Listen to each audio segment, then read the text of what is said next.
Hi friends, welcome back to smart homemaker. నేను మీ స్వప్న.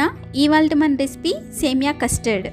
మనం ప్రాసెస్లోకి వెళ్ళడం కంటే ముందు ఫ్రెండ్స్, మన ఛానల్ని మీలో ఎవరైనా ఫస్ట్ టైం చూస్తున్నట్లయితే తప్పకుండా సబ్స్క్రైబ్ చేసుకోండి మరిన్ని ఇంట్రెస్టింగ్ వీడియోస్ కోసం. ఇప్పుడైతే దీని తయారీకి కావాల్సిన పదార్థాలు, తయారీ విధానం తెలుసుకుందాం. ఇక్కడ 2 టేబుల్ స్పూన్స్ కస్టర్డ్ పౌడర్ని తీసుకోండి. అదేవిధంగా 3 టేబుల్ స్పూన్స్ సేమియాని తీసుకోండి.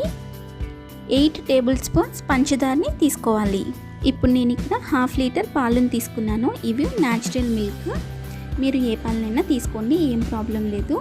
ఇప్పుడు ఈ పాలని కొన్నింటిని ఈ కస్టర్డ్ పౌడర్లో యాడ్ చేసుకొని ఈ ఫైన్గా ఇలా లిక్విడ్ ఫామ్లోకి ప్రిపేర్ చేసుకొని పక్కన పెట్టుకోవాలి.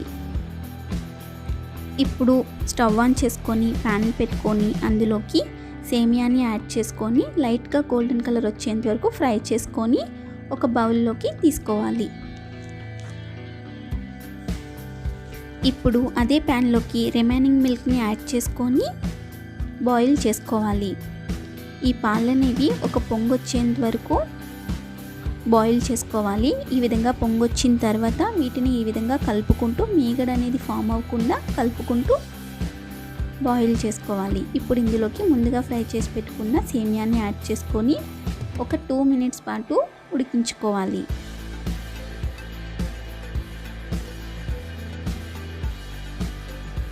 ఇప్పుడు ఇందులోకి 8 టేబుల్ స్పూన్స్ పంచదారని యాడ్ చేసుకోవాలి.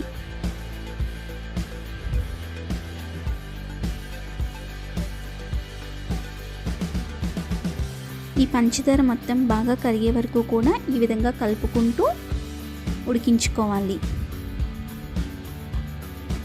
ఇప్పుడు సేమియా అనేది బాగా ఉడికిన తర్వాత ఇందులోకి ముందుగా మనం ప్రిపేర్ చేసి పెట్టుకున్న కస్టర్డ్ లిక్విడ్ని యాడ్ చేసుకోవాలి. యాడ్ చేసుకొని ఇప్పుడు స్టవ్ని లో ఫ్లేమ్లో పెట్టుకొని ఒక 2 to 3 మినిట్స్ పాటు ఉడికించుకోవాలి. ఈ విధంగా ఉడికిన తర్వాత ఈ విధంగా మనకి థిక్నెస్గా ఫామ్ అవుతుంది. మీకు ఇంకొంచెం పలుచగా కావాలి అనుకుంటే పలుచగా ప్రిపేర్ చేసుకోవాలి. కానీ సేమియా కస్టర్డ్కి ఈ కన్సిస్టెన్సీయే బాగుంటుంది. ఇప్పుడు దీన్ని ఒక గిన్నెలోకి ట్రాన్స్ఫర్ చేసుకున్నాను. మరొక గిన్నెలోకి వాటర్ని తీసుకొని అందులోకి పెట్టాను. ఎందుకు అంటే ఇది త్వరగా చల్లారిపోవడం కోసం. ఇలా మేగడ అనేది ఫామ్ అవ్వకుండా ఇలా కలుపుకుంటూ చల్లారబెట్టుకోవాలి. ఇలా 2 మినిట్స్కి ఒకసారైనా ఈ విధంగా కలుపుకుంటూ చల్లారబెట్టుకోవాలి. ఈ విధంగా చల్లారబెట్టుకుంటే 5 మినిట్స్లో చల్లారిపోతుంది. ఇప్పుడు ఈ విధంగా చల్లారిన తర్వాత దీనిని బయటకు తీసుకొని దీనిపైన ఒక మూతను పెట్టుకొని ఒక 1 అవర్ పాటు ఫ్రిడ్జ్లో పెట్టుకోవాలి. 1 అవర్ తర్వాత మనం ఫ్రిడ్జ్లో నుండి బయటకు తీస్తే మన సేమియా కస్టర్డ్ అనేది ఈ విధంగా ఉంటుంది. చూసారు కదండి, ఈ విధంగా కూల్గా ఉన్నప్పుడే దీన్ని మనం సర్వ్ చేసుకోవాలి. ఇది ఒక 5 గ్లాసెస్ వరకు వస్తుంది ఈ గ్లాస్కి. ఇక్కడ నేను ఒక గ్లాస్ని ప్రిపేర్ చేస్తున్నాను. చూడండి, ఒక గ్లాస్ తీసుకొని అందులోకి 2 టేబుల్ స్పూన్స్ సబ్జాల్ని యాడ్ చేసుకున్నాను. ఇప్పుడు అందులోకి మన సేమియా కస్టర్డ్ని యాడ్ చేసుకుంటున్నాను. ఇప్పుడు దీనిపైన ఒక 2 టేబుల్ స్పూన్స్ డ్రై ఫ్రూట్స్ని యాడ్ చేసుకోవాలి. అదేవిధంగా కొన్ని టూటీ ఫ్రూటీస్ని కూడా యాడ్ చేసుకుందాం.